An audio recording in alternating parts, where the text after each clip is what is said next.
Assalamualaikum warahmatullahi wabarakatuh. Apa kabar hari ini anak-anak? Mudah-mudahan kalian semua tetap mendapatkan perlindungan dari Allah Subhanahu wa Ta'ala. Marilah pada pertemuan hari ini kita buka dengan bacaan surat Al-Fatihah. Semoga apa yang kita pelajari nanti bermanfaat. Al-Fatihah. A'udzu billahi minasyaitonir rajim. Bismillahirrahmanirrahim. Alhamdulillahi rabbil alamin. Arrahmanir rahim. Maliki yaumiddin. Iyyaka na'budu wa iyyaka nasta'in. Ihdinas siratal mustaqim. Siratal ladzina an'amta 'alaihim ghairil maghdubi 'alaihim waladdallin.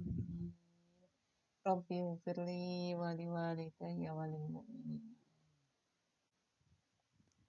Anak-anakku yang berbahagia, pada pertemuan yang kemarin, yang minggu yang lalu, kita sudah membahas tentang pembagian dari ilmu. Sudah dipelajari di rumah? Ada berapa macam ilmu hadis yang kita ketahui? Ya, bagus, ada 2. Yaitu ilmu hadis diroyah dan ilmu hadis riwayah. Kemarin kalian sudah merangkum, menyimpulkan apa persamaan dan perbedaan dari ilmu hadis tersebut. Ya. Apa persamaannya? Persamaannya adalah sama-sama wajib diketahui oleh orang Islam. Jadi semua umat Islam itu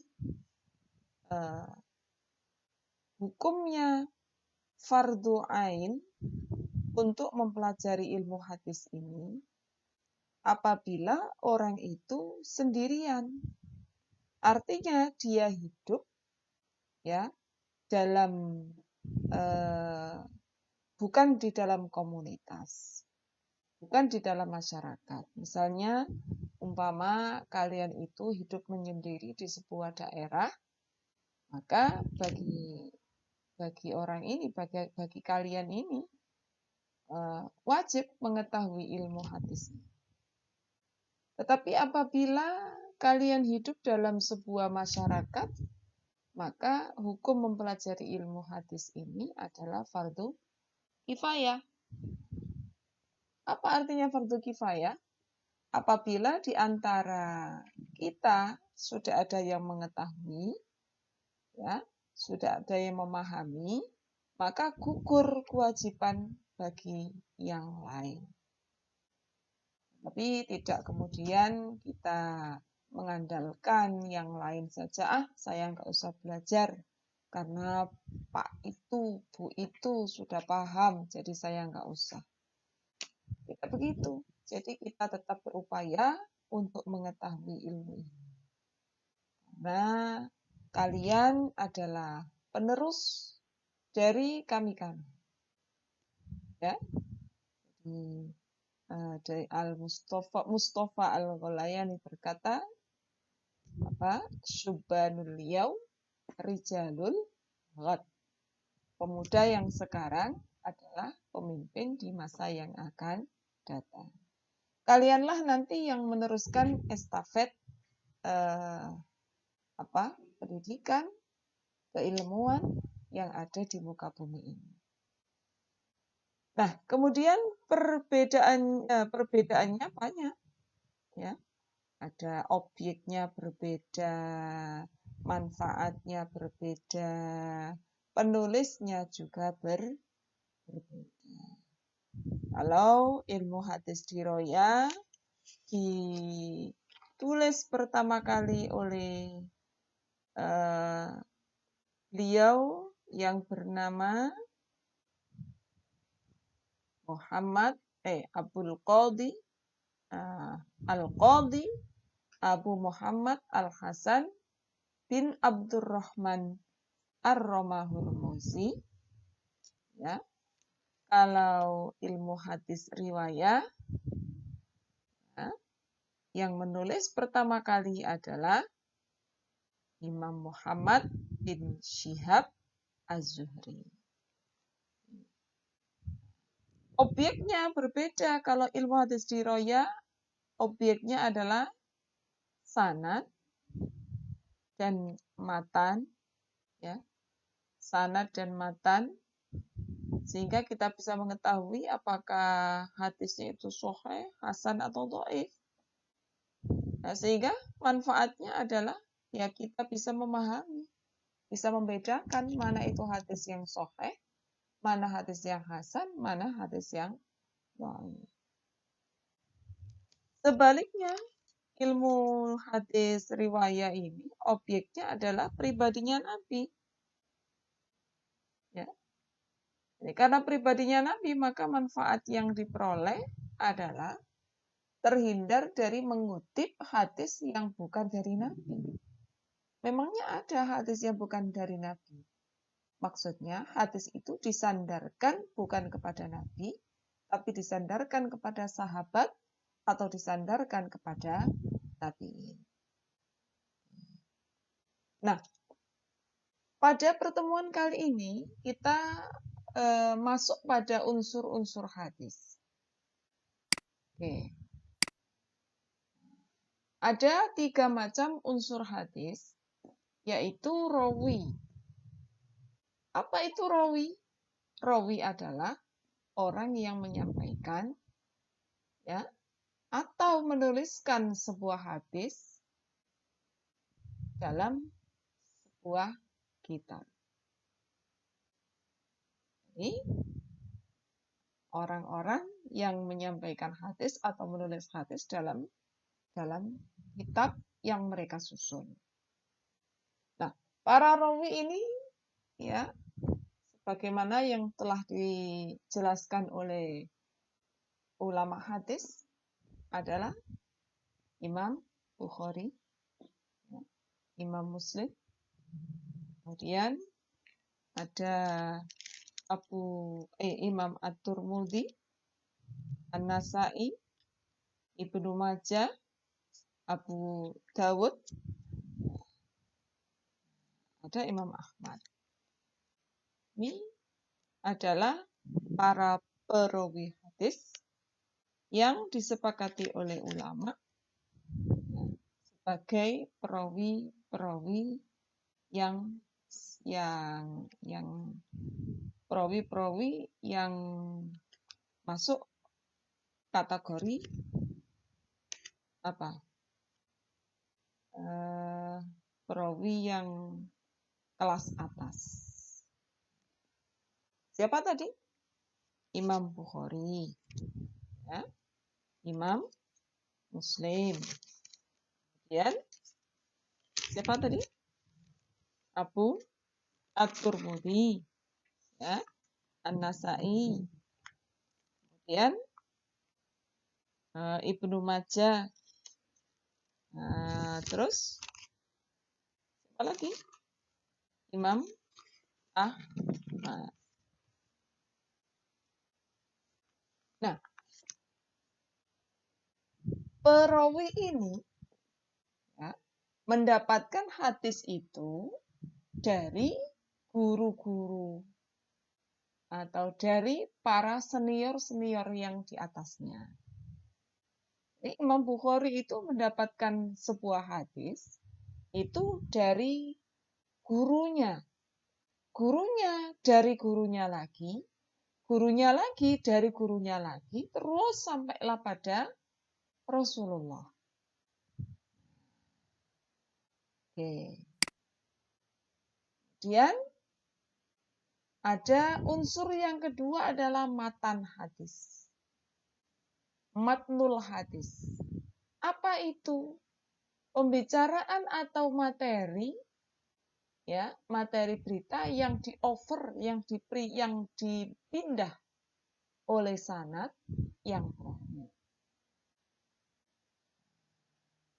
Apa itu maksudnya? Ya inti dari hadis.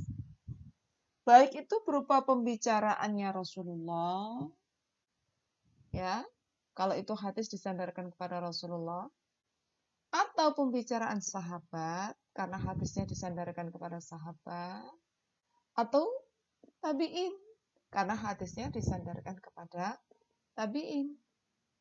Nah, baik berupa perbuatannya Nabi, ya, ataupun perkataannya Nabi, ya, atau perbuatan sahabat yang tidak disanggah oleh Nabi. Anak-anak,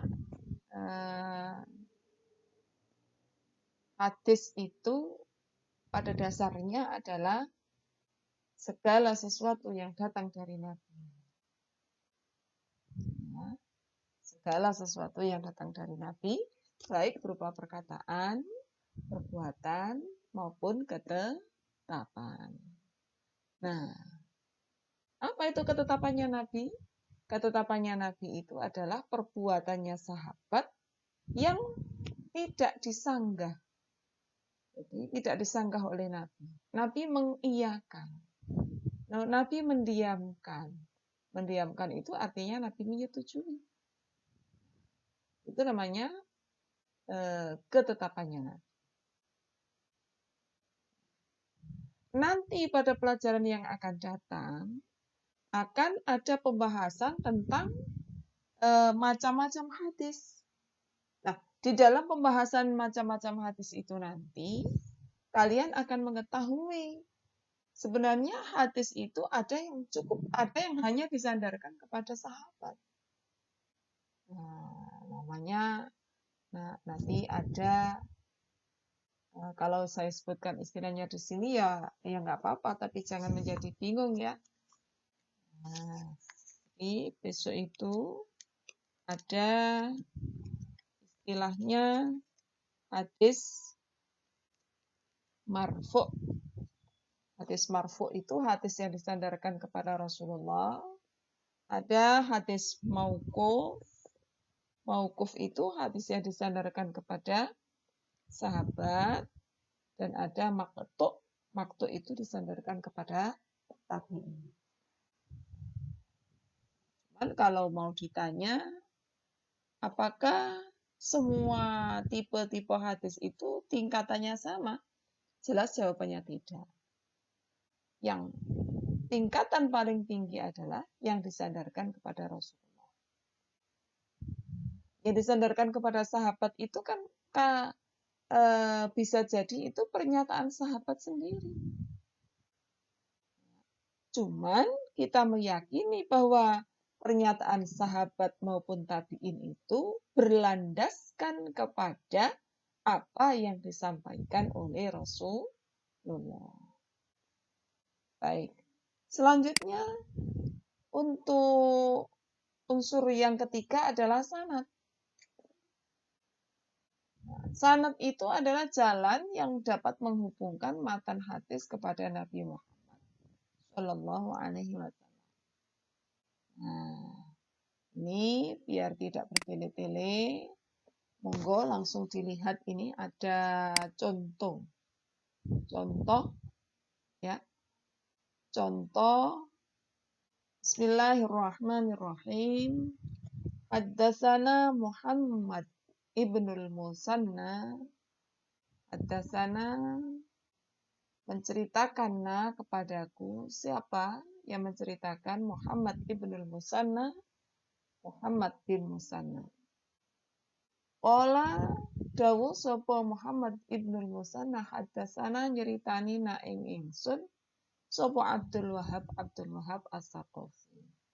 Qala berkata, qala dawu sapa Abdul Wahab As-Saqafi, haddatsana nyeritani na ing ingsun sapa Ayyub an Abi Kilabah saking Abi Kilabah an Anas saking sahabat Anas anin Nabi sallallahu alaihi wasallam saking Nabi Muhammad sallallahu alaihi wasallam. Apa yang diceritakan itu salasun mangkunna fihi wajada halawatal iman. Ada 3 perkara mangkunna fihi wajada halawatal iman. Apabila 3 perkara itu berada pada seseorang, maka seseorang itu akan mendapatkan manisnya iman. Apa itu? Ayyakunallahu wa rasuluhu ahabbu ilaihi mimma siwahuma. Ayyakuna yento ono sapa Allahu Allah wa rasuluhu lan utusane Allah. Iku ahabbu luwe dicintai ilaihi mungguwe man mimma saking barang siwahuma selain Allah dan Rasulnya. Jika seseorang itu telah mencintai Allah lebih dari selain Allah dan Rasul, maka dia akan menemukan manisnya ini. Wa ayyuhibbal mar'u la yuhibbuhu illa lillah. Ada salah ketiknya di situ, ya-nya kebanyakan, ya. Wa ayyuhibbal mar'u lan yento seneng sapa al mar'u wong suwiji. La yuhibbuhu ora mencintai sapa al mar'u ing wong. Oh, la yuhibbu ora mencintai sapa wong hu ing almar'a wa ayyuhibbal mar'a lan yen to mencintai sapa man almar'a ing wong suwiji la yuhibbu kang ora seneng sapa man hu ing almar'a illa lillah kejaba krana Allah. Jadi yang kedua, apabila seseorang itu telah mencintai orang lain karena Allah. Bukan karena hartanya, bukan karena gantengnya, bukan karena cantiknya, tapi karena Allah. Wa ayyakraha ayya'uda fil kufri kama yakraha ayyuqdhafa finnar. Ya, wa ayyakraha lan yento benci sapa man ayya'uda ing yento dibalik sapa man fil kufri malang kekufuran kama yakroha kaya oleh benci sapa man ayu qadhafa yen to dicemplungaken sapa man finari ing dalem. Jika seseorang itu benci untuk kembali kepada kekufuran sebagaimana dia benci untuk dimasukkan ke dalam neraka. Jika seseorang mempunyai 3 sifat ini, maka dia akan menemukan manisnya ini. Rawahul Bukhari, rawahu ngriwayataken hu ing hadis sapa Al-Bukhari Imam Bukhari. Anak-anakku, ini sudah saya beri garis ya, yang ada pembatasnya warna pink. Ini disebut dengan istilah apa? Dari penjelasan tadi disebut dengan istilah apa? Kata kuncinya S, sanad. Nah, kemudian yang saya tulis dengan warna tinta biru ini adalah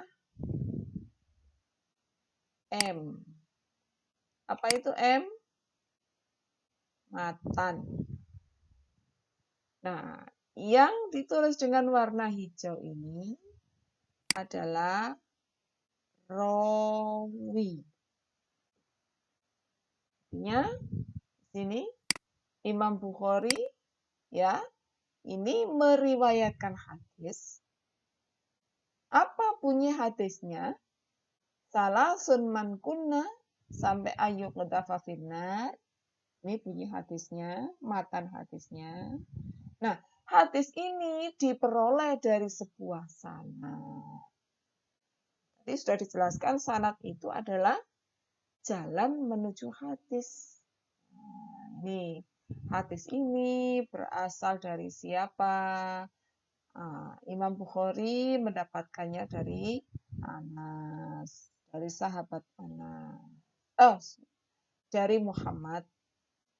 Balik ya. Imam Bukhari mendapatkannya dari Muhammad ibnul Musanna. Muhammad ibnul Musanna mendapatkan hadis dari Abdul Wahab.